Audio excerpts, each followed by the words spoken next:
depois de termos refletido sobre o que caracteriza uma pessoa humana como realizada, o que a torna feliz no curso de sua vida histórica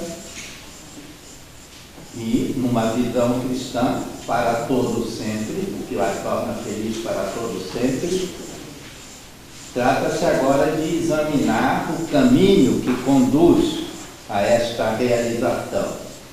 E este caminho, ele implica alguns elementos característicos, fundamentais. Em primeiro lugar, a liberdade. Talvez eu já mencionei isso na última vez, rapidamente, no fim, mas já mencionei, não é? A liberdade, a faticidade, não é isso? Então, a liberdade quer dizer, o ser humano tem esse privilégio em toda a natureza de não ter já predeterminado o seu caminho. É ele, nós vamos ver, existe o outro aspecto, a faticidade, mas em última análise é o ser humano que se autodetermina, que escolhe que o seu destino na sua existência histórica, ao contrário de uma planta, de um animal, que pela sua constituição genética ele vai ser diferente dos outros, não é? Pela sua constituição genética e pelos determinados condicionamentos exteriores que vão marcar a sua vida, mas não é ele que define, não é, o percurso que ele vai seguir. Ele é, digamos, condicionado por todos aqueles fatores. Então, o ser humano é livre na sua autodeterminação. É a liberdade que singulariza. Então, entre os seres humanos, nós temos condicionamentos diversos, mas somos singularizados, em última análise, pela nossa liberdade. Não é? Cada um é que escolhe o seu caminho na vida. E a liberdade é também um elemento criativo na história do mundo, na história humana. Não é? A liberdade do homem faz que a história e todo o universo, sob certos aspectos, caminhe de maneiras diferentes. Não é? Em particular ele mesmo, a história humana como tal, mas também pelas transformações que ele então introduz na própria natureza já determinada em si mesma, mas que pelo homem você pode fabricar uma cadeira, não é? Aqui uma carteira, isso é novo, foi fabricado pelo homem, não é? Já não está pré-determinado na existência da humanidade. Essa criatividade. O segundo elemento, a faticidade, como nós já vimos, não é? Então é o elemento contrário, são os condicionamentos, as determinações. Como a liberdade abre para o futuro, para inúmeras possibilidades, assim a faticidade significa o que já é em cada momento no ser humano, o seu passado. O seu passado, seja o seu passado natural, não é? A sua estrutura biopsíquica, não é? As condições, digamos, de sua descendência ou de sua genealogia, não é? Por vários outros fatores naturais, mas também as próprias decisões que o ser humano vai tomando ao longo da vida, à medida que são irrevogáveis, nem todas são irrevogáveis, elas também já predeterminam, já limitam o campo de suas possibilidades, embora este campo ainda é, de certa maneira, inúmero, não é? As possibilidades. Então a faticidade se refere ao passado e a conjunção entre a liberdade e a faticidade é a existência humana. O seu presente, as suas decisões são em função do futuro, do que ele quer, da sua intenção, não é? Da sua orientação, mas são condicionadas pelo seu passado. Não é qualquer decisão que que é possível em cada momento. Então essa existência, mas a existência humana que se encontra diante de 1000 alternativas, ou de 1000 possibilidades, mas diante de uma alternativa radical. E essa alternativa radical, já mencionamos, não é da outra vez, mas só porque é fundamental repetir, é a de ser ou não ser propriamente, de realizar-se ou frustrar-se. Essa é a alternativa radical que nós temos diante de nós. Então é nessa perspectiva que nós vamos falar então desse caminho da própria realização. Esse caminho no qual nós vamos apontar 3 estágios, ou 3 etapas, ou 3 estádios, cada uma dessas expressões tem os seus nuances, mas são 3 fases, não é, da existência. O que quer dizer cada etapa aí? Significa uma maneira de se autocompreender. Como o homem, o ser humano, cada um, se compreende. Então, há 3 maneiras básicas nessa proposta, há 3 maneiras básicas de se compreender, mas que não estão simplesmente uma ao lado da outra, mas são, de certa maneira, hierarquizadas, não é? Mas não de uma maneira, digamos, estrita, como a infância, a adolescência, a idade madura. Aí não há escapatória. Mas essas 3 etapas podem ser mais ou menos assumidas e realizadas digamos, no percurso da existência humana. Então, essas 3 etapas quais seriam, na nossa proposta?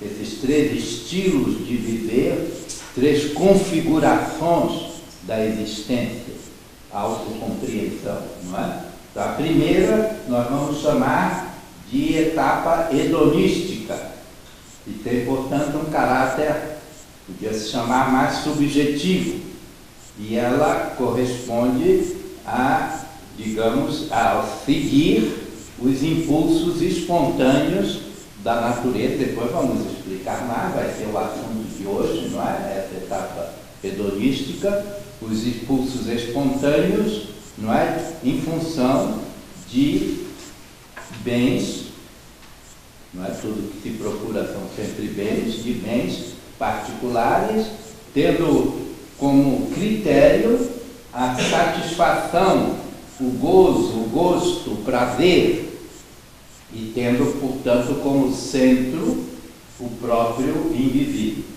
Essa é a primeira etapa. A segunda etapa nós vamos chamar de ética.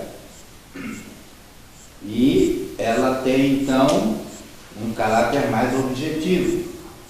Se trata não de seguir simplesmente os impulsos espontâneos, mas de dirigir-se voluntariamente, quer dizer, segundo a sua vontade, de acordo com as propostas da razão, as propostas dos ditames racionais, as propostas da razão, que não são mais bens particulares, mas são valores universais. A razão apresenta ao ser humano um valor, não é? Por exemplo, ter um autodomínio, suponhamos, ou ter uma atitude grata para com os outros. São valores que a razão pode não apresentar. Então são esses os valores, não é? Que nós chamamos valores morais, dimensão ética, então, que dominam, ou melhor, que orientam o ser humano nessa segunda etapa. Se trata do critério do dever, e o centro da vida, então, é esse valor universal, esse bem moral. E a terceira etapa, que nós chamamos de, é mais difícil de encontrar uma palavra, porque nós não vamos usar a palavra de Kierkegaard, vamos logo citar, não é? É a personalização numa relação. Então não é nem o próprio eu como centro, nem um valor universal, mas é o outro, a pessoa do outro, e em particular vai ser o outro absoluto divino, mas também os outros humanos. Então, a personalização, a realização plena da personalidade, segundo nós propomos, vai se realizar em sair de si ao encontro do outro no amor. É isso que singulariza cada pessoa, não é? E que realiza também. Essas três dimensões, como foi dito, já estão, de certa maneira, presentes sempre. São três possibilidades de configurar a própria vida, mas pela dinâmica propriamente humana, elas se sucedem de alguma maneira, não é? Se sucedem, não é, no próprio desenvolvimento da personalidade. Agora, então, visto isso, a nossa compreensão, essa compreensão desses três estágios do desenvolvimento autêntico da personalidade, que vamos propor, existem outras maneiras, não é, de compreender, ela é inspirada no filósofo dinamarquês Søren Kierkegaard. Não é? Kierkegaard, nós dizemos às vezes, parece que os dinamarqueses pronunciam Kierkegaard. Então, a nossa proposta dos estágios hedonístico, ético e da personalização no amor, que ele chama de estético, o primeiro, que ela chama de estético, portanto, outra palavra. O segundo de ético e o terceiro de religioso. Essa é a terminologia de que ele é um filósofo cristão, mas usa a palavra religioso para dizer o sentido pleno da existência, mas nós não estamos não para fugir da palavra religioso, mas que achamos que, da maneira que nós entendemos, é melhor chamar da personificação, não é, no amor. Então, já os próprios nomes indicam, a nossa apresentação não coincide exatamente, não é plenamente fiel, é inspirada em Kierkegaard, mas não é plenamente fiel à visão dele. Ela muda alguma coisa, não é? Sobretudo na terceira etapa. Mas como a dele, essa nossa interpretação, ela baseia-se fundamentalmente na análise da experiência cristã, mas a experiência cristã que não é senão uma explicitação mais, digamos, mais determinada da própria experiência humana. Isso é uma, digamos, posição que nós temos, que a proposta cristã, digamos, de Cristo, do Evangelho, no fundo, ela corresponde à própria estrutura do ser humano, embora é uma explicitação que, não só pelos fatos históricos que ela envolve, mas na sua própria estrutura implica um aprofundamento que não é fácil de identificar, mas que está presente na experiência de todo ser humano. Bom, aí teríamos de distinguir, não é? Já é uma questão teológica, não é? De todo ser humano na sua situação histórica, segundo a visão cristã. Então, a visão cristã diz que o ser humano tem uma natureza criada por Deus, mas historicamente, desde da criação, Deus o destinou a algo mais do que o exigido pela sua própria natureza. E esse algo mais já faz parte da nossa experiência. Não que nós sabemos, a abertura para esse algo mais já faz parte da nossa experiência, de modo que um filósofo que não sabe ou não leva em consideração a revelação cristã, examinando o ser humano, ou qualquer um de nós, pode descobrir elementos que são mais do que o que seria a nossa natureza propriamente dita. essa proposta é inspirada por Kierkegaard mesmo, ele se inspirou na experiência cristã. Nós também procuramos analisá-la, não é, para descobrir isso, levados já por ele, não é? Mas ela pode ser, em última análise, identificada independentemente da revelação cristã. Não é? Embora a revelação cristã, que já diz, isso ajuda a descobrir, mas pode ser, em si, não é a revelação cristã necessariamente que manifesta esses elementos, mas a própria experiência humana. Bom, agora, esses estágios, como já foi dito, não são propriamente etapas que se sucedem automaticamente, de modo que cada um simplesmente suplanta a etapa anterior, como as idades naturais, já disse, não é? Trata-se antes de 3 maneiras básicas de existir, configurações sucessivas que cada um exprime a sua vida, estilos de viver, estruturas constitutivas da existência humana, presentes, atual, já desenvolvidas de alguma maneira, ou virtualmente em todos os humanos. Cada estágio, portanto, não suprime o anterior, mas o reinterpreta, inclui o anterior na nova configuração, numa nova perspectiva.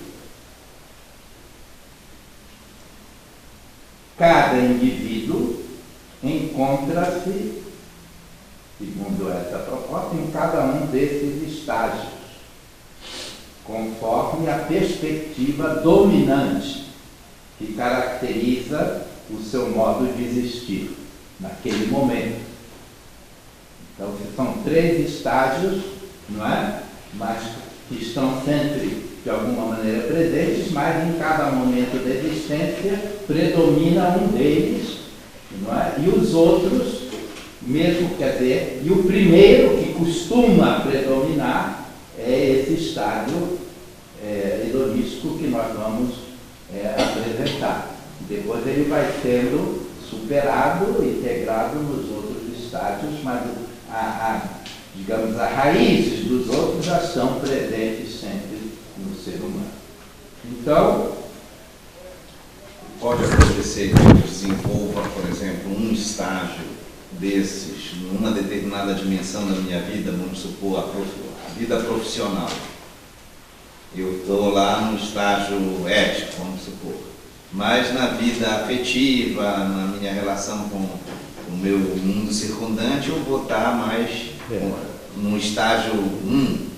Então, no talvez pode ser, hedonista. Não assim. pensei assim expressamente isso, mas eu diria que pode ser, mas sempre o seu total vai ter um predomínio último. Pode ser que na vida profissional, como eu disse, os 3 elementos já são virtuais, o estágio ético esteja mais efetivo sobre certos aspectos, mas a sua última busca não estará em função de algum deles.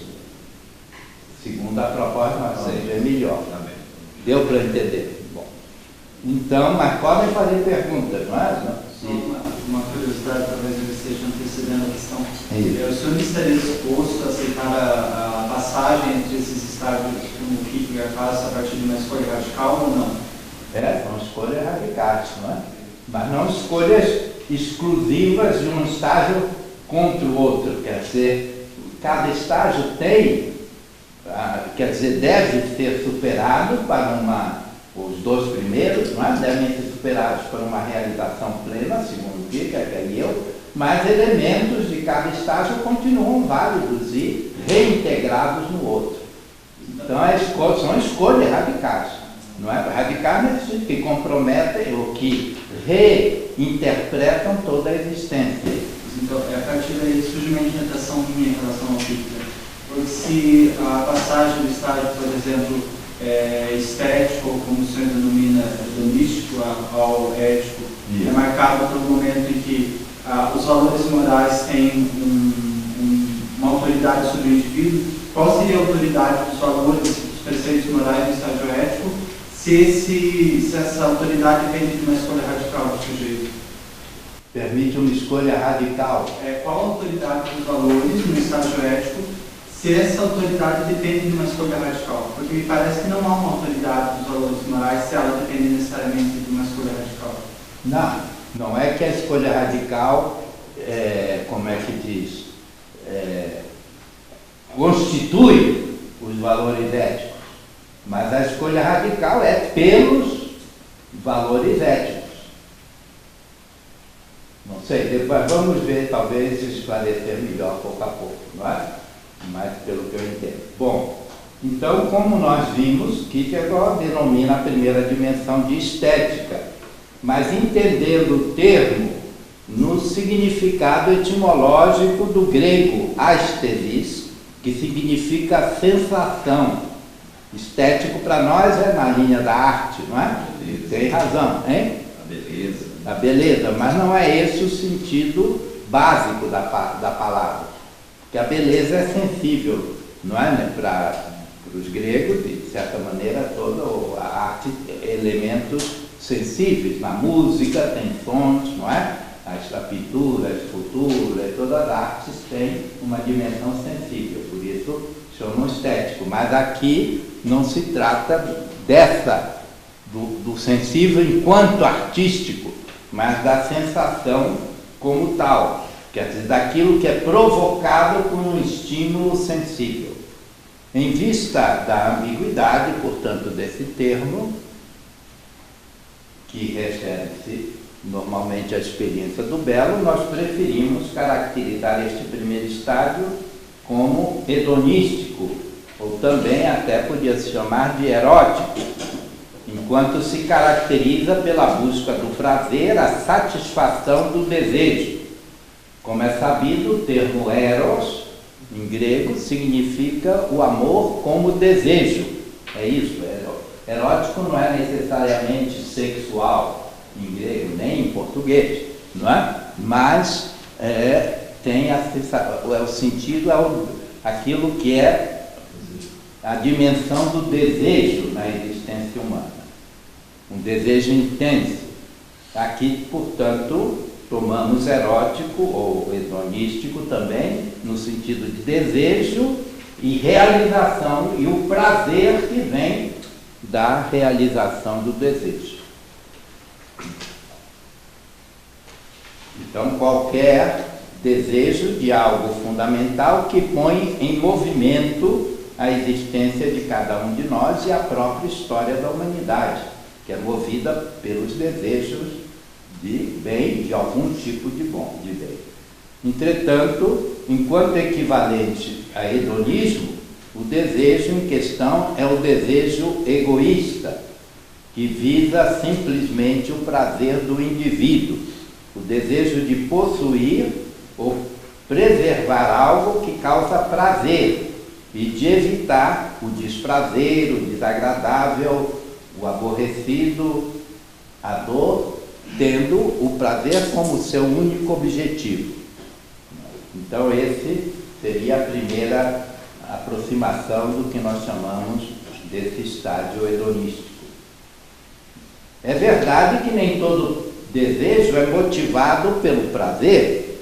O desejo funda-se no impulso para o bem, para a felicidade, para a realização plena da existência, constitutivo, esse desejo, da existência humana. Enquanto finito, carente, limitado e ao mesmo tempo aberto para um horizonte ilimitado, como nós já vimos, o homem, o ser humano, vive como um desejo, como aquele que está sempre procurando algo, desejando, na busca da realização de seus projetos e sonhos. O prazer pelo prazer é apenas um gênero de bem, entre outros. O prazer pode, muitas coisas que eu procuro, o bem, não por causa do prazer, me causam prazer, mas uma coisa é um bem que uma vitória, alguma coisa que causa prazer, mas que pode ser motivada por muitos objetivos, e procurar o prazer pelo prazer, não é? É esse que é o próprio dessa dimensão. É apenas um gênero de bem entre os outros, um dos fins que podem comandar o desejo de felicidade. Nós já vimos, Epicuro, não é, considerava o prazer o sentido último da felicidade.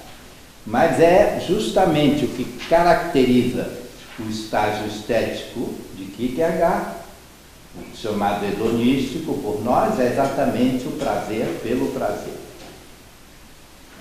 Entretanto, esse estágio, como nós o interpretamos, abrange não só a busca de satisfações sensíveis, não é? Embora Kierkegaard chama estético, sensação, através da visão, da audição, tato, olfato, paladar, etc., como o gosto provocado pelo alimento ou bebida, um banho do verão, uma posição cômoda, confortável, um clima agradável, uma visão atraente, uma música suave e envolvente, enquanto sensível, porque a música, não é, pode ter dar outros prazeres, não simplesmente o do ouvido como tal, não é?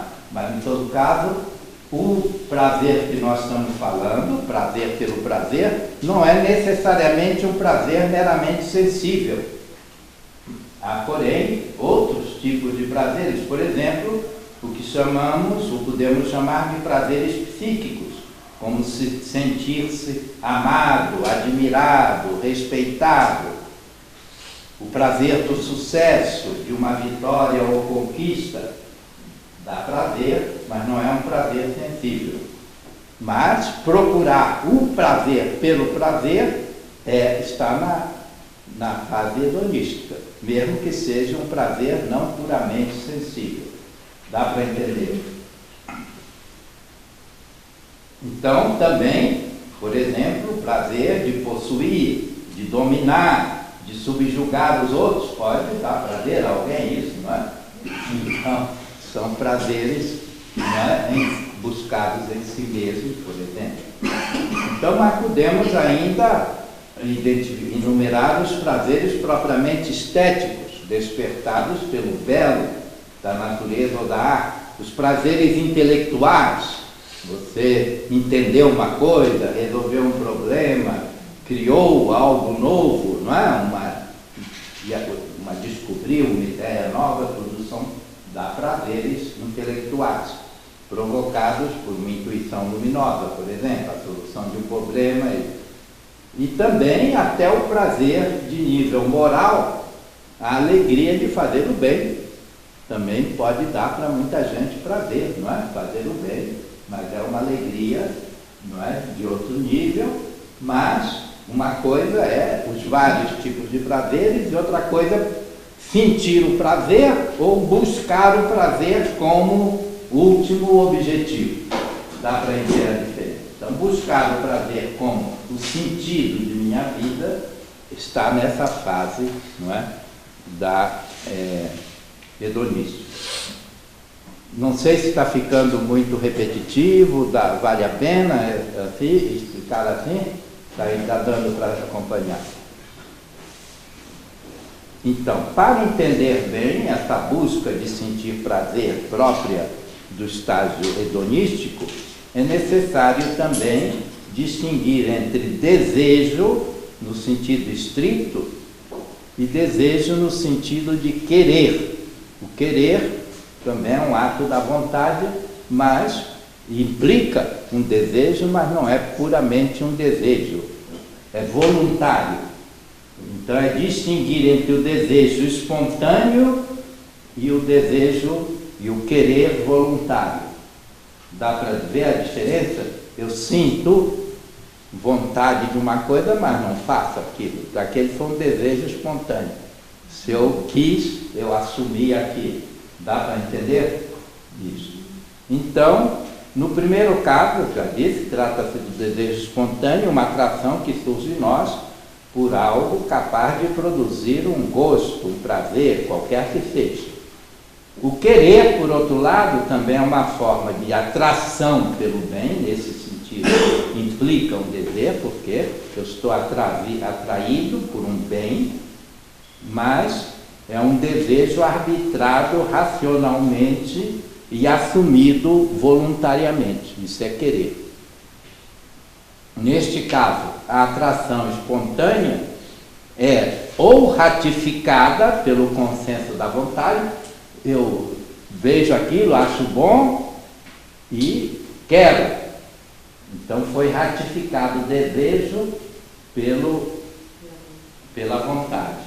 Ou pode ser contrastada pela recusa de satisfazer tal desejo, diante da consciência de um bem maior.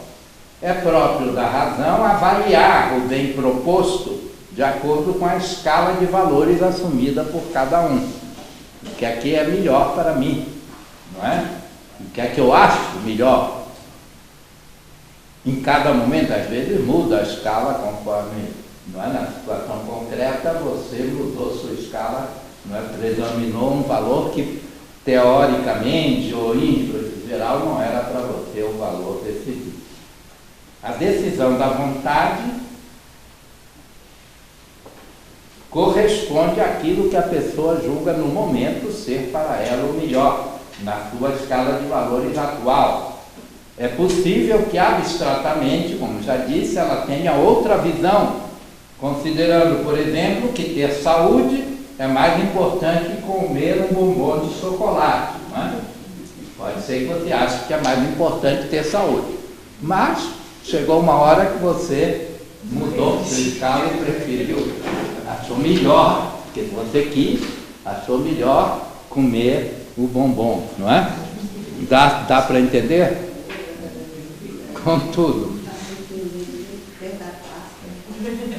se come o bombom é porque o gosto sensível de comer chocolate prevaleceu sobre o gosto racional de cuidar da saúde. Você naquele momento gostou mais, achou melhor, gostou mais o chocolate do que a saúde.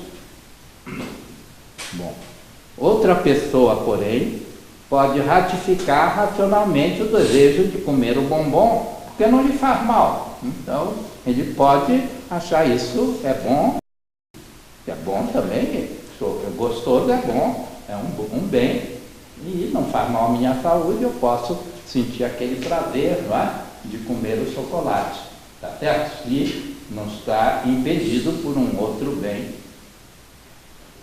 Então, um bem que não é contrariado aqui e agora por outro bem maior. Então nós vemos que a vontade pode adquirir ao bem segundo a razão ou ao bem segundo a inclinação espontânea. Não é isso? Ela, na medida da liberdade, nós vamos ver, até discutir mais isso. Então, a inclinação espontânea, mesmo que contrária à razão. É um mistério humano, não é? Que você racionalmente, nem todo mundo é muito racional, às vezes, mas todo mundo racionalmente vê que é melhor, mas acaba fazendo o pior, digamos, não é? Para a sua saúde, por exemplo, hoje vai ficar com dor de não sei o quê, não é? Então, porque não seguiu a razão. Então, Kant chama isso do mal radical. Esse mistério humano de que, vendo pela razão, que é o próprio do ser humano, que é uma coisa melhor, acaba fazendo o pior, não é? Voltado, enquanto está voltado naturalmente para o bem segundo a razão, segundo Kant, e com razão, Kant tem razão, é a estrutura básica do ser humano, digamos, conduzir-se pela razão. Mas, então, apesar disso, ele sente uma propensão inata para o bem sensível. Não é? Ao mesmo tempo que ele vê, mas ele sente uma propensão inata para o bem sensível. É gostoso aquilo, não? Estou sinto aquela inclinação para o bem sensível. Dá para entender? Então é esse mistério, não é? Essa contradição, por assim dizer, Kant que chamou muita atenção para isso, embora já era conhecido na própria experiência cristã, não é? Mas ele que refletiu expressamente. Quem tem como objetivo de sua vida a sensação do prazer, pode, então, então esse aqui é o estágio hedonístico, não é? Ele pode procurar o prazer imediata ou imediatamente. Por um lado, tem-se a busca, por assim dizer, irrefletiva, incontrolável, das satisfações imediatas. Então, comeu aquele bombom, não é? O outro caso corresponde ao tipo calculador, que procura os meios, nem sempre agradáveis, para alcançar o maior prazer. Então, o objetivo dele é o prazer também, mas às vezes contorna aquilo através de um meio desagradável, não é? Para poder depois ganhar, não é? Não sei, muito dinheiro para poder passar a vida toda, não é?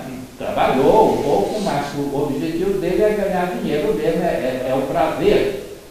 Não o prazer de ter o dinheiro, mas de gastar do jeito que ele quer, não é? Dá para entender? Bom, então, nesse caso se chama chegar ao bem agradável através do bem útil para isso.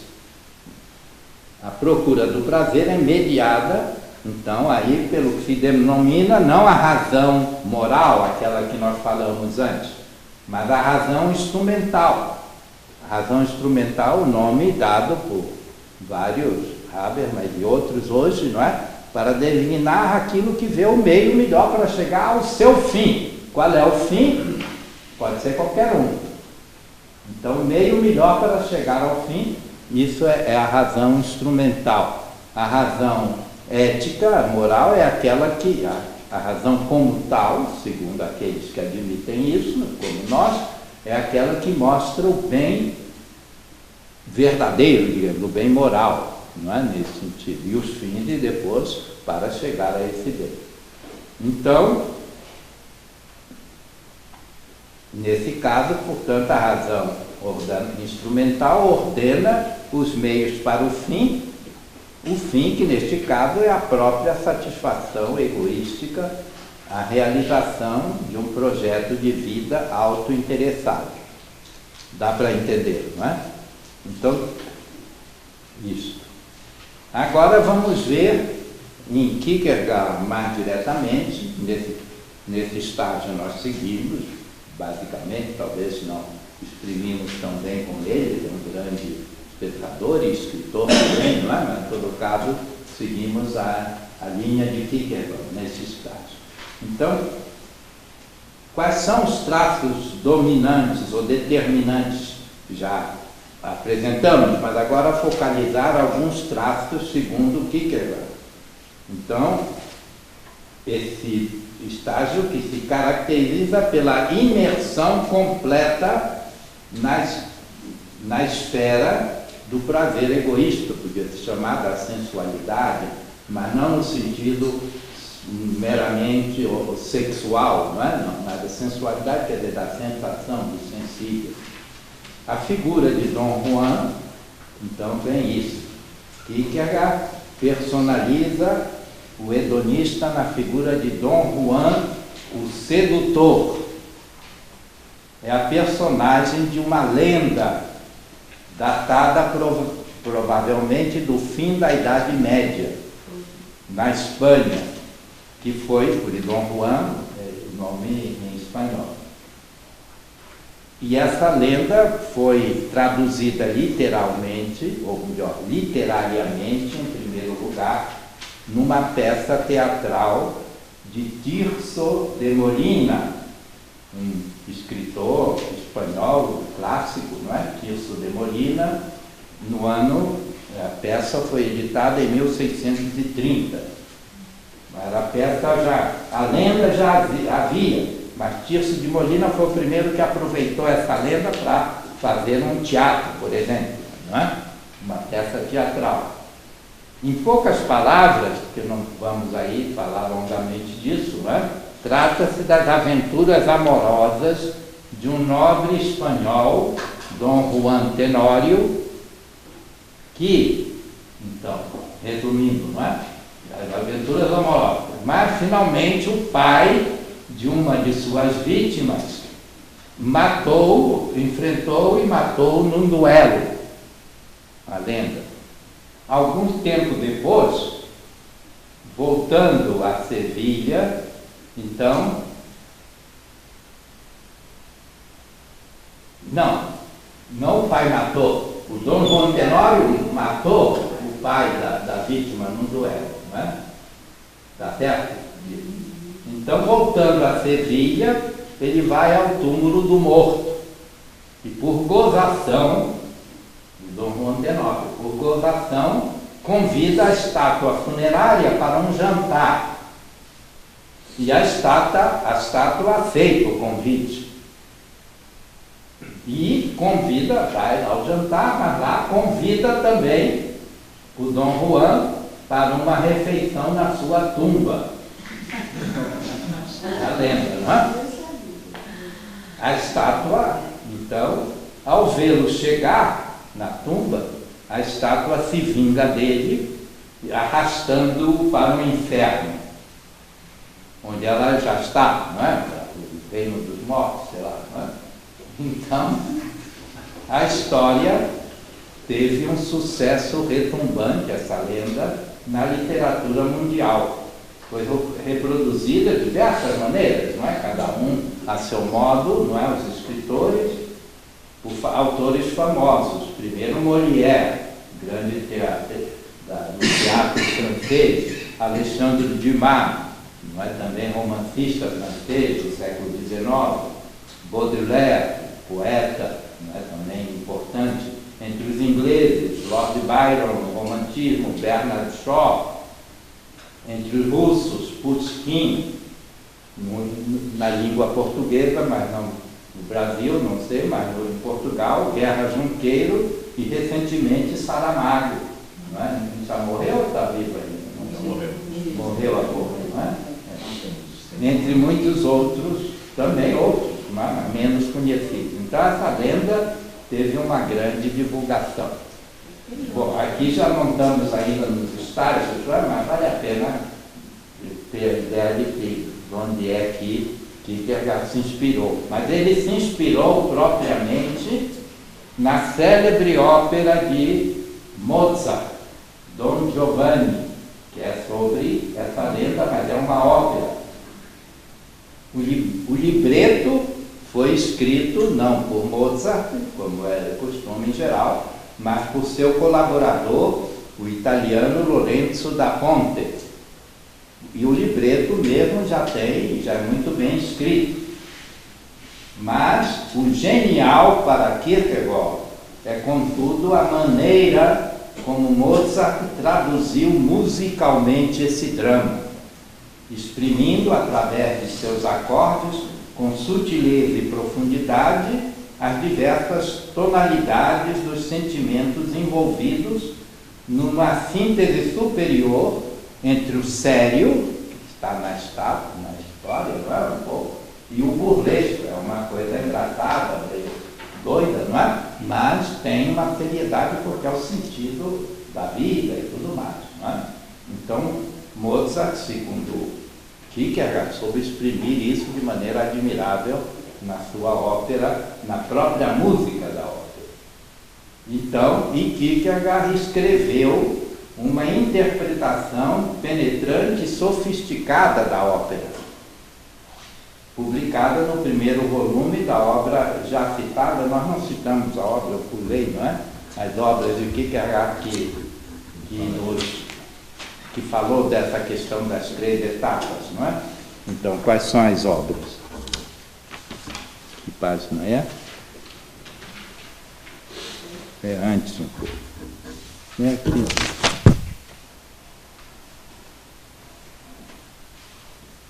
As obras são, a primeira é Enter Entereller significa em português, mais ou menos, ou isso ou aquilo, alternativa.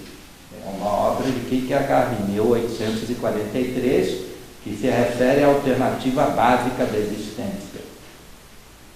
Mas, nos 2 volumes dessa obra, ele aborda apenas os 2 primeiros estágios, não fala ainda do 3º estágio.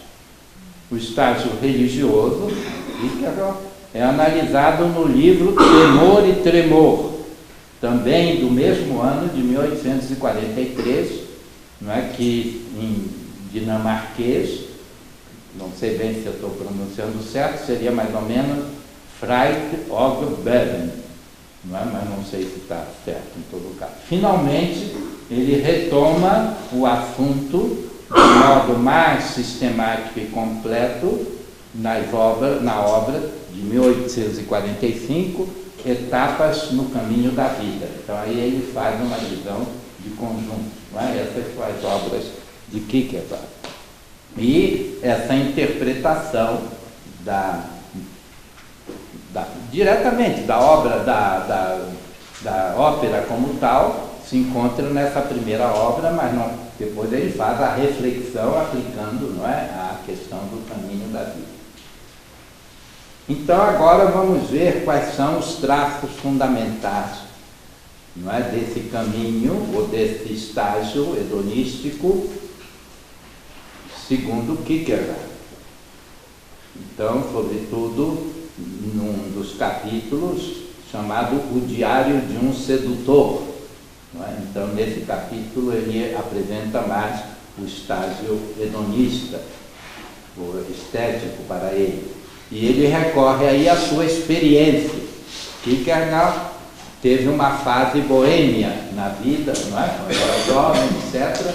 Depois mudou, se tornou muito sério, era um cristão, mas um cristão revolucionário, mas no sentido de que ele queria muito mais do que todo o povo estava fazendo. Não era revolução, não é para matar ninguém, mas era uma visão muito, também não é rígida, mas muito radical no outro sentido do cristianismo. Então ele criticava imensamente a igreja, mas no caso dele, diretamente, era a igreja luterana, não é? Da Dinamarca, não é?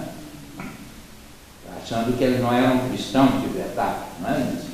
Não é? Então, o que é que diz o primeiro?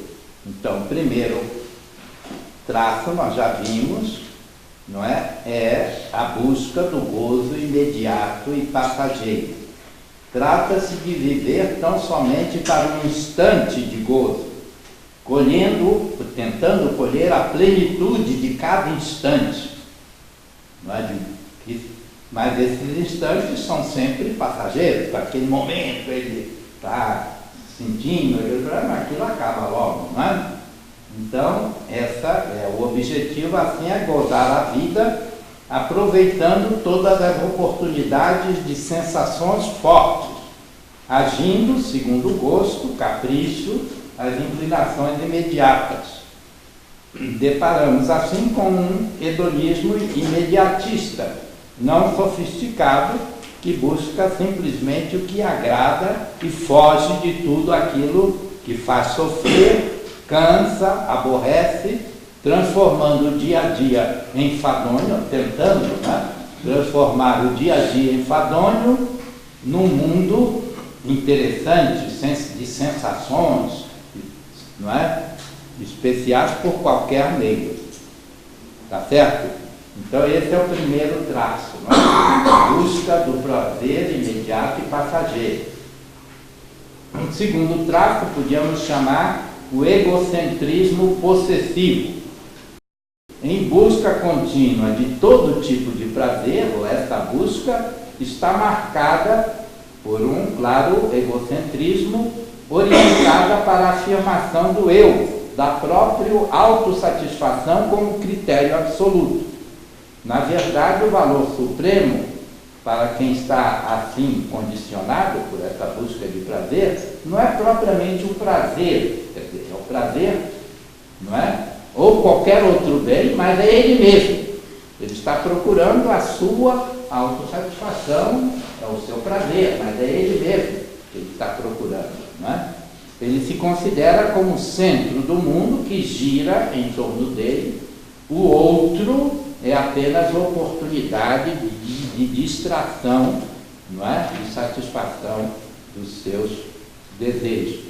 Daí se desenvolve uma relação possessiva de instrumentalização e de exploração, seja em relação às situações que oferecem condições e recursos que garantam usufruir o prazer, seja em relação às pessoas na busca de reconhecimento, admiração, mas sobretudo na busca de torná-las submissas, dependentes, enfeitiçadas pelos seus meneios.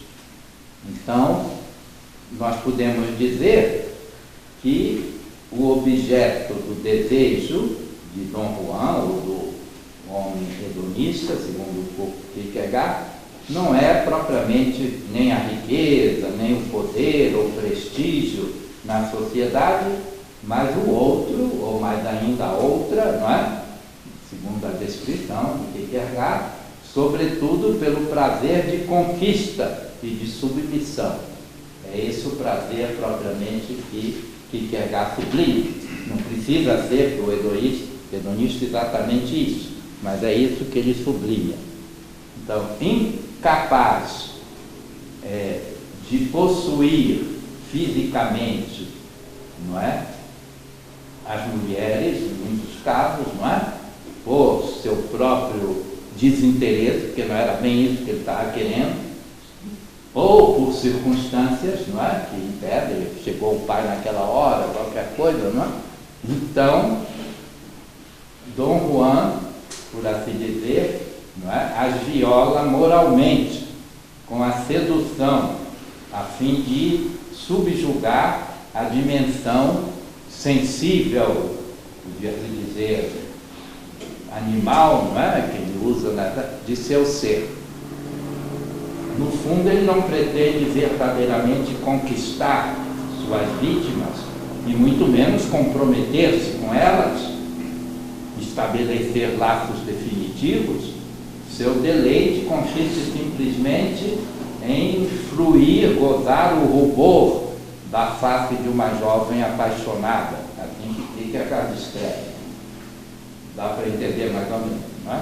Então, o tremor dos lábios, a languidez do olhar, isso são as descrições do Kierkegaard, não é? Assim, tão logo fascina a sua presa, abandona-a por outro, lançando sucessivamente as suas redes. Então, esse é o hedonista como sedutor. Ele sente maior prazer com o desdém do que com a relação amorosa. É um egoísmo possessivo, mas assim, que podia ter várias caracterizações, mas é assim que apresenta. Uma terceira característica, digamos, pode se explicitar assim como a sede insaciável de prazer. Insaciável. Sua vida se circunscreve a esta busca insaciável de satisfação numa instabilidade distrativa, numa mudança contínua. Ele precisa correr sem parar, atrás de novidades, de mais uma ocasião de gozo.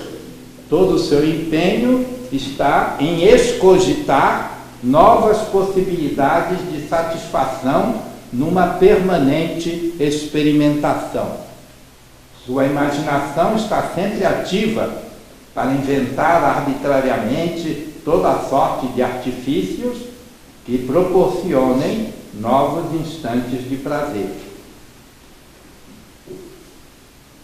De fato, porém, os alvos de seu desejo acabam sendo, ele está sempre procurando uma coisa nova, mas no fundo ele está sempre procurando o mesmo. Eles perdem a sua individualidade, tornando-se apenas um objeto de prazer. ao pretender servir-se de todos os recursos para a sua autoafirmação, ele se torna refém de tais recursos, enquanto faz depender deles a sua própria realização. Neste sentido, ele aprisiona sua aspiração de felicidade plena nas malhas de um projeto terreno e inconsistente. Não é? Dá para ver um pouco. Então, como Kierkegaard aprofunda a análise dessa situação. Não é? E, finalmente, a fuga de si mesmo. Fica, portanto, claro que o hedonista não vive propriamente a realidade. A sua realidade é sempre de fugaz, enquanto está sempre voltado para outras possibilidades, está sempre fugindo de si mesmo, buscando outra coisa. A busca contínua de novos objetos é para ele fator de distração, impedindo de confrontar-se com a verdade de sua situação. Esta fuga de si mesmo induz, portanto, a uma superficialidade. Ele não tem interioridade própria, não é? Ele não é algo, ele está sempre procurando algo, mas não é nada. Não é? Dá para ver? Seu eu verdadeiro não emerge, fica sufocado pelas inúmeras sensações que o atraem para fora de si. Ele não é ele mesmo, não se assume pela autorreflexão, mas vive apenas no imediato como uma força da natureza. Com isso, reflete os gostos, ideias, preconceitos, os modos de falar, de vestir de todo mundo. Ele não é ele mesmo. Todo mundo está procurando aquilo que aparece ali, não é, como o que dá mais prazer. Sua única qualidade pessoal é a capacidade de discriminar, não é, de identificar o que proporciona maior prazer. É a única grande capacidade que ele tem, não é, de inventar novos artifícios para encontrar o prazer. Tá certo? Então, com isso se pode concluir, não é, que o regime de necessidade, não está na conclusão da aula, não, vai até 8h30, não é? 7h30, pois é, 7h30. Então, um tipo assim condicionado e arrastado por essas inclinações sensíveis, de acordo com as modas, as ondas de cada momento, vive no regime que se pode definir como de necessidade natural. Na sua vida não há verdadeira escolha. Ele está sempre procurando, não é? Mas não é uma verdadeira escolha. Ele pode buscar esta ou aquela ocasião de gozar, de fugir da dor, mas se trata apenas de uma aparência de liberdade, já que todo seu proceder é ditado pelo prazer. Ele é escravo do prazer, não é livre. Ele é escravo do prazer. Dá para entender? Então, suspenso entre as possibilidades, ele não assume nada seriamente. Pode até, digamos, não é? Poderia até ser uma pessoa casada, com família, com uma ocupação profissional, mas seu compromisso propriamente é apenas com o quê? Com a sua satisfação. Dá para ver, não é? Não existe para ele uma norma objetiva de julgamento e de ação. A verdadeira liberdade implica, ao contrário, não ser pressionado por nenhuma das alternativas. Isso aqui é o livro. Não é? Que ele está acima, não é, das várias alternativas, e ele se autodetermina. Isso é o verdadeiro livre. Então, escolhe por si mesmo. Então, nesse sentido, a atitude do hedonista não é propriamente imoral, melhor, está fora, é amoral, está de certa maneira fora, ele não tem escolha verdadeira. A moral é uma escolha pelo mal, não é? Em certo sentido, não é? Ele é infantil, ele não se tornou ainda propriamente adulto, não é? Em toda a sua existência, não é? Dá para ver um pouco. Bom, então, agora, antes de prosseguir, não é? Aquilo que agarra o passo de adiante ainda, não é? Então, eu gostaria de fazer algumas observações respondendo a duas objeções que pode ser que vocês mesmos experimentaram, provocadas pela descrição que acaba de ser feita. Quais são as objeções? Então, primeiro seria, o quadro traçado implica na negação do prazer como valor humano? Prazer é uma coisa ruim? Não, mas pode parecer, falou tanto mal do prazer, mas se distinguiu, não é? Então, é preciso, primeiramente, dar-se conta de que a exposição feita não tem diretamente como objetivo avaliar comportamentos. Não implica diretamente um julgamento de valor moral. Trata-se simplesmente de uma descrição antropológica, psicológica, existencial. O que é que acontece? Acontece isso, ou pode acontecer, não é? A pessoa existe na existência humana, nós vamos ver melhor, esse procurar o prazer. Procurar o prazer domina completamente, é isso que foi descrito por Kierkegaard. Então,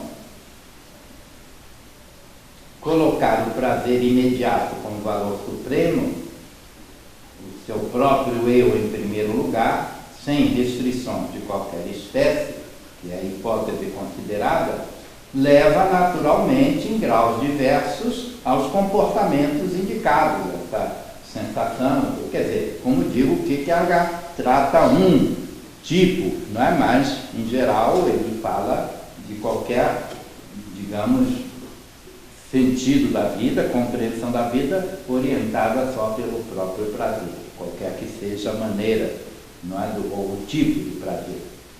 Então, isso leva naturalmente, em graus diversos, aos comportamentos indicados a uma destruição da própria personalidade. Essa destruição propriamente nós vamos ver agora, daqui a pouco, se der tempo, não é? Eu creio que não há dúvida que isso existe. Mas experimentar e mesmo desejar o prazer, em princípio, não tem nada de amoral nem de imoral. É, sem dúvida, do ponto de vista ético-antropológico, algo perfeitamente legítimo. Não é? Sentir prazer e mesmo procurar comer um chocolate gostoso, senão tem nenhum impedimento para isso. Não roubou, Então, como se viu, o desenvolvimento das várias dimensões do ser humano, as dimensões corporais, psíquicas, sociais, intelectuais, é constitutivo da natureza humana. E isso traz satisfação.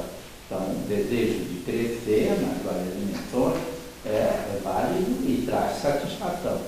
Então, representa mesmo até uma obrigação do ser humano, não é? Desenvolver suas qualidades, sua saúde e tudo mais, não é? Sua inteligência, seu afeto. E na própria perspectiva cristã, a realização acabada da existência, então a própria perspectiva cristã não diz nada de prazer. Não diz isso, não é?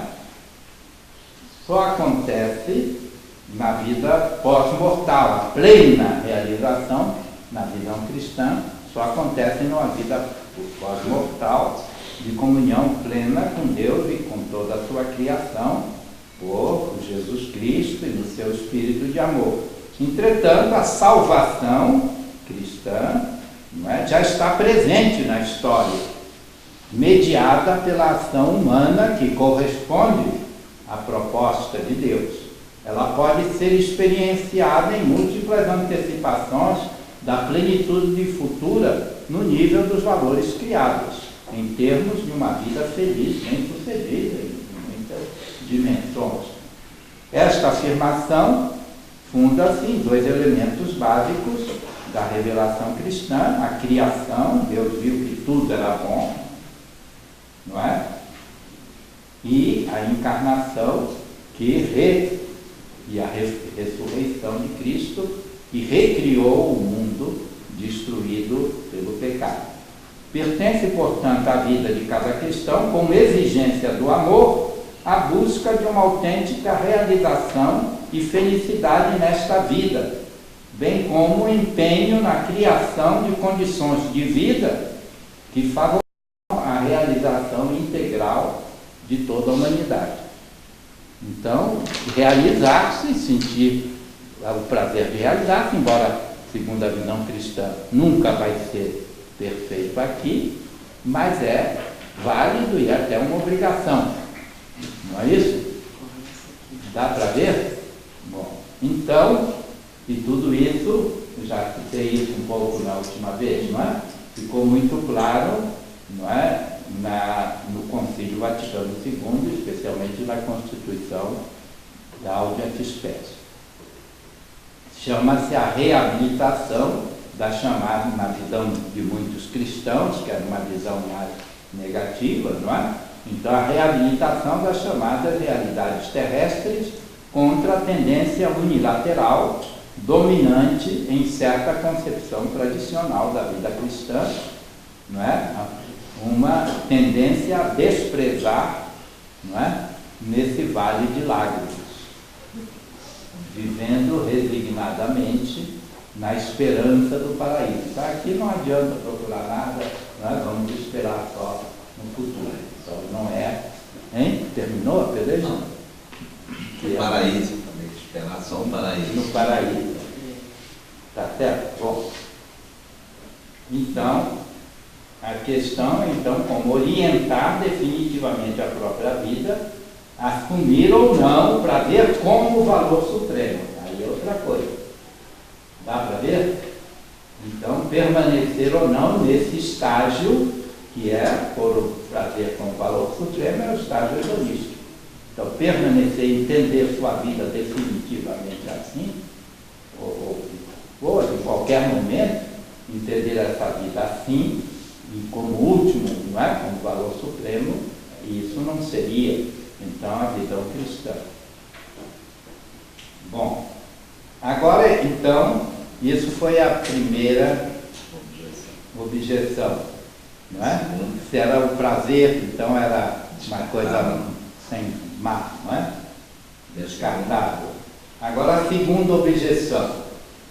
A descrição do comportamento hedonista, feita por Kierkegaard, nós reproduzimos mais ou menos, não seria exagerada, fora da realidade?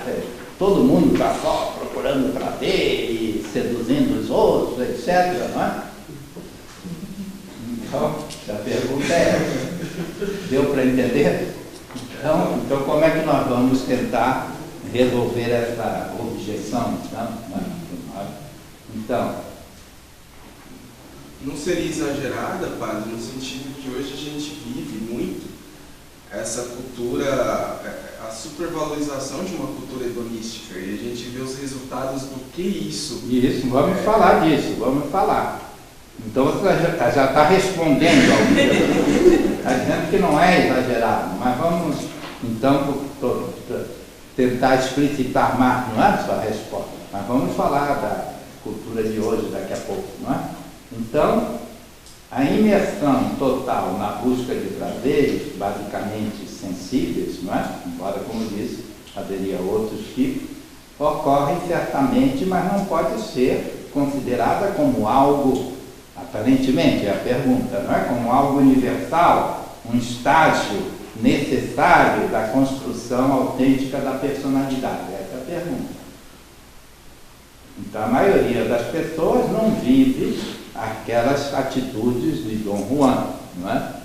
Acho que ninguém aqui, talvez, provavelmente, certamente não vive.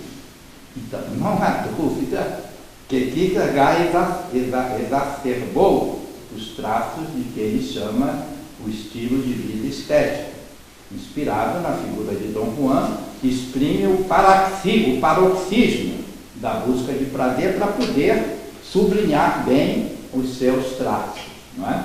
O triunfo, podia-se dizer, numa linguagem cristã, o triunfo da carne sobre o espírito, as consequências destrutivas da fixação na autossatisfação egoísta fechada a qualquer outro valor superior.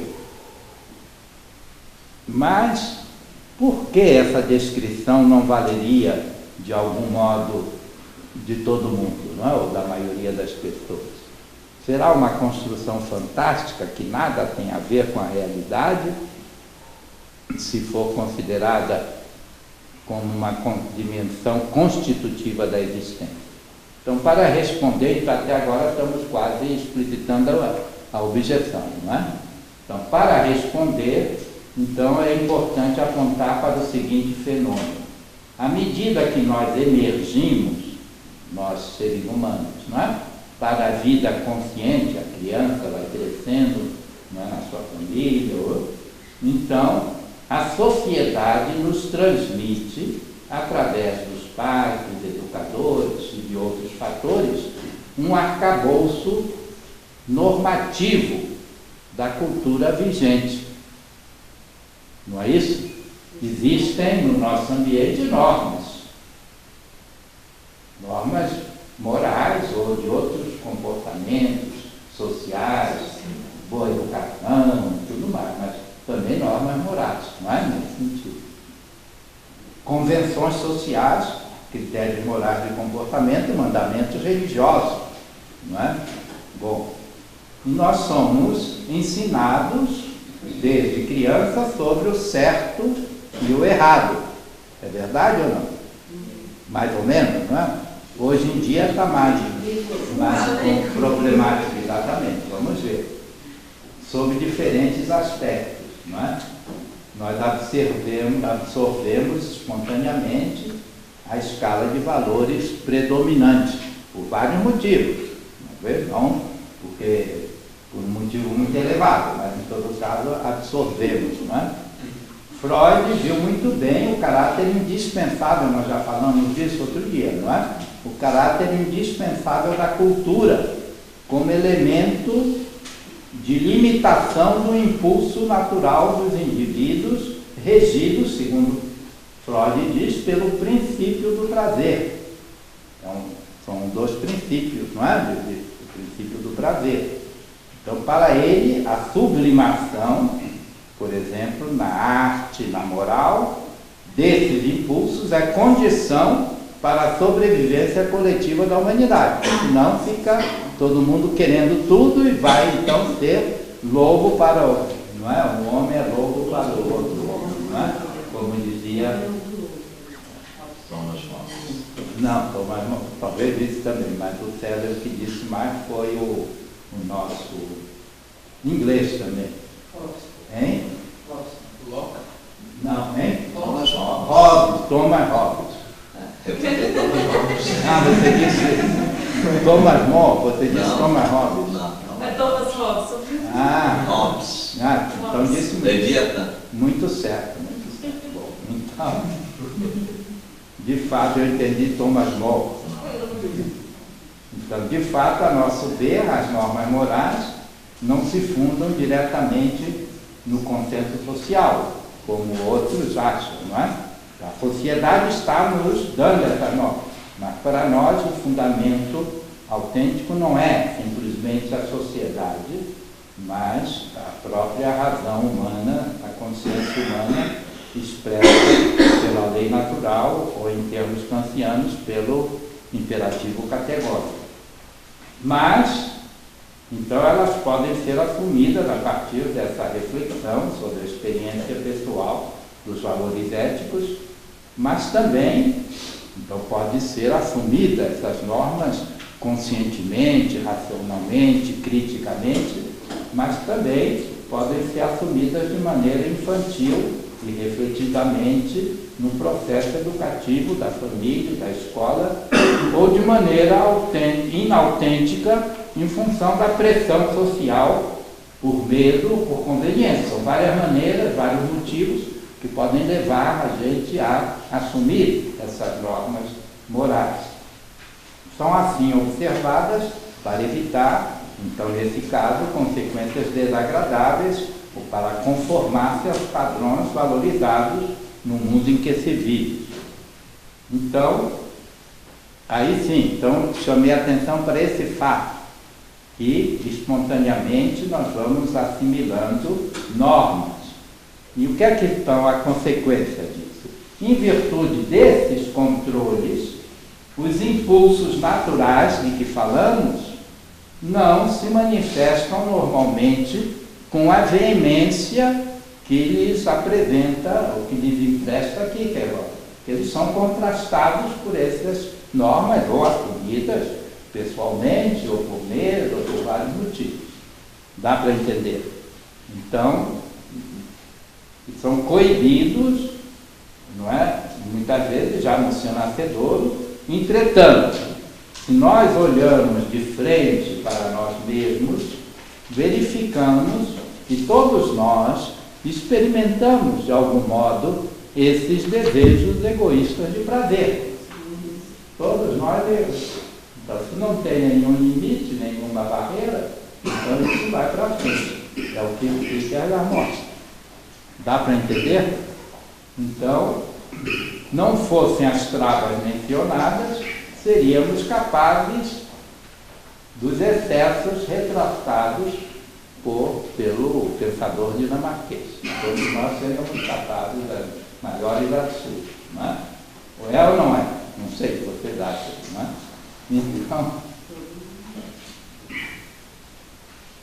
Então, trata-se de uma dimensão constitutiva de nossa existência. Nós já vimos, como Kant diz, não é? Esse mistério, o mal, né? O mal radical, não é?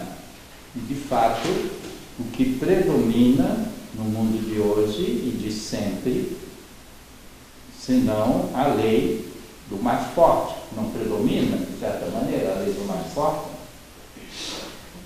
O tirar vantagem de tudo. E a gente talvez não segue, não quer tirar de vontade, mas às vezes sente vontade, sabe? Sente desejo. Ou não? Não é isso? Então, a busca da riqueza, do poder, do prazer.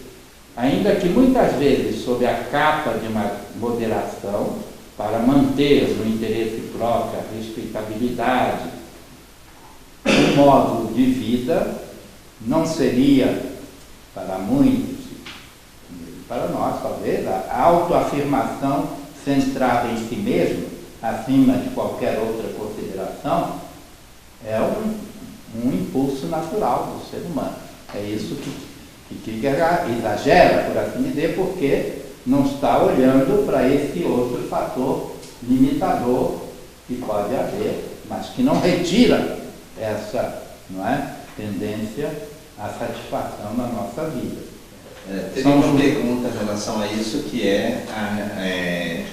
quer dizer, no fundo tem uma desvalorização daquilo que é o natural. Qual é o natural? O natural seria a busca da própria satisfação, que vem essa, entre aspas, desvalorização, talvez não é a melhor palavra, mas uma desqualificação dando prioridade ao elemento racional. Mas que é o que Kierkegaard, por exemplo, critica nos idealistas. Não, mas para ele não vai ser a última palavra. Pois é, nós vamos ver, tem um terceiro estágio. Mas para ele o elemento racional predomina sobre o elemento meramente natural. A satisfação, o prazer natural, como eu disse, não é mal, mas não pode predominar sobre o valor racional. O homem vê o que é melhor pela razão. Como um elemento universal. Pelo menos é isso que Kierkegaard diz, eu também diria a mesma coisa. Não é? Mas não é a última palavra, exatamente, não vai ser a última palavra. Vamos ver por quê, não é? Tá certo? Bom, tem outra terceira palavra, não é? Terceiro, muito bem. Mas então, deu para ver um pouquinho, não é? São João, não é? Naquela carta já dizia, não é? Mas vamos ver, não é? Concupiscência da carne, a concupiscência dos olhos, não é? E a soberba da vida, não é? Então, nessa direção. Isso é, eu diria que pertence a todo ser humano, não é?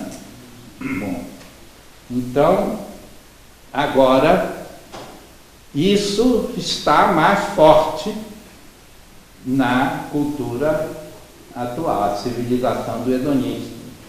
Entre outros, o escritor francês, o filósofo Yves Lipovetsky, escreveu um livro chamado A Era de Jafar, agora há bastante tempo, mas foi num momento um dos que mostrou, em primeiro lugar, não é, as características, não é, do nosso mundo atual, A Era do Vazio. É o livro de Yves Lipovetsky. Então, como é que ele descreve tudo isso? Então, sucedendo a modernidade triunfante, então a modernidade foi o que determinou, digamos, a existência aqui no mundo ocidental, não totalmente, não é? Porque o Brasil demorou a entrar na moderação, a outra civilização anterior, nós chamamos de civilização tradicional, que tinha outra concepção, tinha uma concepção transcendente do mundo, não é? Mas a modernidade, que começou mais ou menos pelo século XVI, não é? Que foi até meados do século passado, do século XX, não é? Quando depois degringolou. Então, com o fim da modernidade, surgiu o que ele chama de segunda revolução individualista, que é caracterizada como a ruptura com a hegemonia da razão e a libertação de todas essas travas sociais. Vocês protestaram, como disse, sabe o que é bom ou mal. Agora, todas essas travas sociais estão comprometidas, não é? Não é isso? Então, a modernidade já erigia o indivíduo livre em fator radical. O importante era a liberdade individual para a modernidade. Mas a liberdade era concebida, então, o que é que deve fazer o homem livre?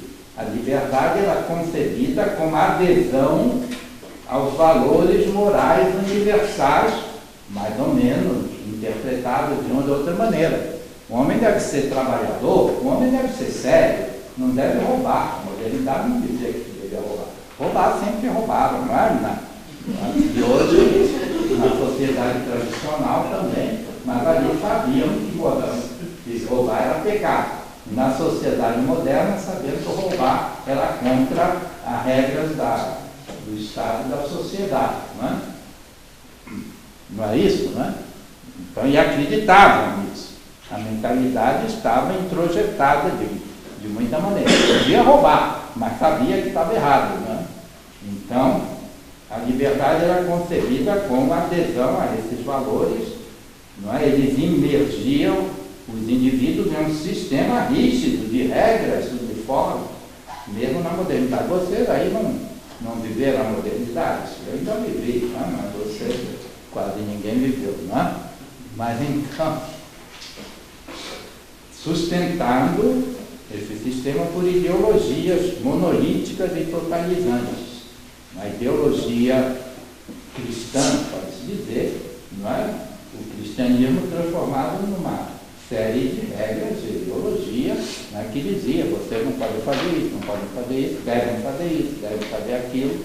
Não é? A moral cristã, mas, digamos, não refletida e não mais, digamos, vigente numa sociedade. Então a moral marxista também. Marxistas diziam, nós somos gente séria, nós queremos até morrer pelo bem, por aquilo que achamos bem, não é? Então tinham as suas normas, os seus valores, não é? E a moral liberal, o trabalho, o self-made man. Quer dizer o self-made man? Que é aquele do homem de sucesso, não é? Então, para ter homem de sucesso, está a trabalhar, sério, não é? Não é isso? Também ser honesto, ser respeitado na sociedade, assim por diante. Então, tinham suas morais, suas regras. Agora, a era do vazio atual distingue-se, ao contrário, em primeiro lugar, pela flexibilidade, a fugacidade sistemática das crenças. Não há crença absoluta, a desestabilização das personalidades. Por quê? Porque as pessoas já não sabem mais para onde ir, para onde crescer. Não é? Não tem um rumo. Dá para entender? Então, isso é a era do vazio. Então, e a produção, qual é agora a grande valor? É produzir sério, produzir muito? Qual é? Ainda é um pouco, as coisas não acabam totalmente, não é? Mas qual é o grande valor para a juventude? É produzir ou o quê? Consumir. Não é isso que vale a pena? É consumir, não é? Se é roubando, se é produzindo. Consumir. Tá certo? Então é isso. Então como é que ele descreve mais agora na linha, que vai coincidir com o Kierkegaard, não é? Então essa desestabilização das personalidades. Então reinam os valores individualistas que levam ao mínimo de coerção e ao máximo de escolhas privadas, não é? Como nós vimos, não são verdadeiras escolhas, em função de uma realização pessoal de caráter emocional, que obedece apenas às preferências subjetivas.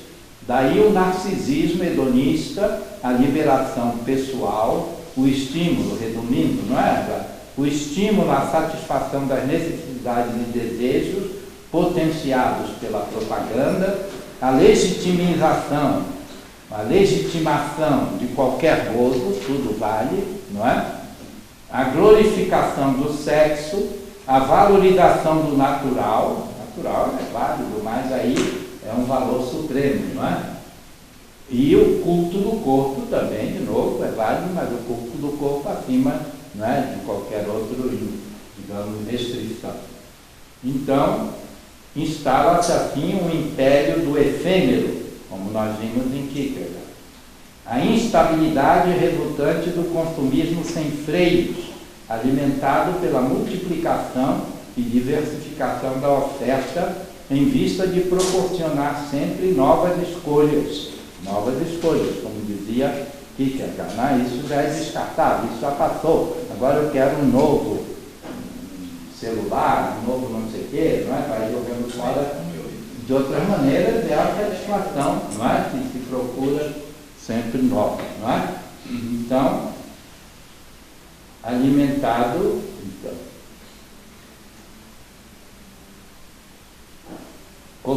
novos objetos, novas informações, novos espetáculos, novas músicas, esportes, viagens, cuidados médicos e assim por diante, não é? Deu para entender? Isso aqui diz, são palavras resumidas, mas de Lipovetsky. Com isso, delineia-se um novo tipo humano, voraz, mutável, superficial, imprevisível, sedento de novas experiências, sensações e bem-estar. Nós vemos isso, a gente tem, se não quer ser isso, não quer, né? Então temos de resistir, porque é isso que está pressionando. Deu para entender? Então aquilo que Kierkegaard diz está confirmado, de certa maneira, à medida que se tiram os freios, não é? Então desanda, tudo tende a desandar. Não quer dizer que não tenha nada de bom na modernidade, na pós-modernidade, tem também, mas isso vamos deixar para amanhã, não é? Na manhã não, para outro horário.